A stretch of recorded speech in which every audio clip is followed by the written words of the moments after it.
బాపట్ల జిల్లా వేమూరులో ఆంధ్రప్రదేశ్ ప్రభుత్వం ఆధ్వర్యంలో రేషన్ షాపుల ద్వారా నిత్యావసర సరుకుల పంపిణీ పునః ప్రారంభించారు ఎమ్మెల్యే నక్కా ఆనందబాబు. గత వైసీపీ ప్రభుత్వంలో ప్రజలు చాలా ఇబ్బంది పడ్డారని, ప్రజలను ఎండలో నిలబెట్టి సరుకులు పంపిణీ చేశారని విమర్శించారు.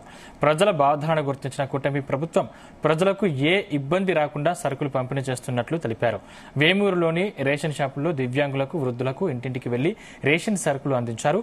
ప్రతి నెల 1వ తేదీ నుంచి 15వ తేదీ వరకు రేషన్ షాపుల ద్వారా నిత్యావసర సరుకులు అందుబాటులో ఉంటాయన్నారు. మన షాపు మన రేషన్ కార్యక్రమానికి శ్రీకారం చుట్టాం. గతంలో అమల్లో ఉన్నటువంటి వ్యవస్థని జగన్మోహన్ రెడ్డి అధికారంలోకి వచ్చినాక ఈ రేషన్ పంపిణీ వ్యవస్థ అంతా కూడా అస్తవ్యస్తం చేశారు.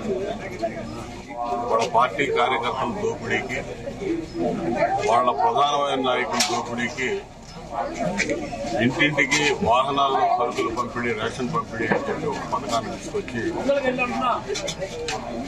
చాలా ఇబ్బందులు పెట్టినటువంటి పరిస్థితి. ఎవరైతే లబ్ధిదారులు ఉన్నారో ఆ పథకం వల్ల చాలా ఇబ్బందులు పడ్డారు.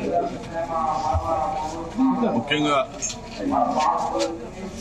ఇళ్ల దగ్గరికి వాహనంలో రేషన్ తీసుకెళ్లినప్పుడు లబ్ధిదారులు ఇళ్ల దగ్గరికి లేకుండా పోవటం, వారు ఏదో పనుల నిమిత్తం పనికి వెళ్లటం లేకపోతే ఊరెళ్ళటం జరిగితే వారికి సంబంధించి వారికి రావాల్సినటువంటి రేషన్ ని వీళ్లు బ్లాక్ మార్కెట్ లో అమ్ముకున్నటువంటి పరిస్థితి. వాహనాల కొనుగోలు కోసం కోట్లాది రూపాయలు ప్రభుత్వ పెద్దలు మెక్కేసినటువంటి పరిస్థితి. అన్ని కూడా దోపిడీ తప్ప ఇంకోటి లేదు. అదేమంటే ఇంటింటికి రేషన్ ఇస్తున్నామని చెప్పి ఒక అబద్దాలని నమ్మబడటానికి ప్రయత్నం చేశారు. దానివల్ల చాలా నష్టం.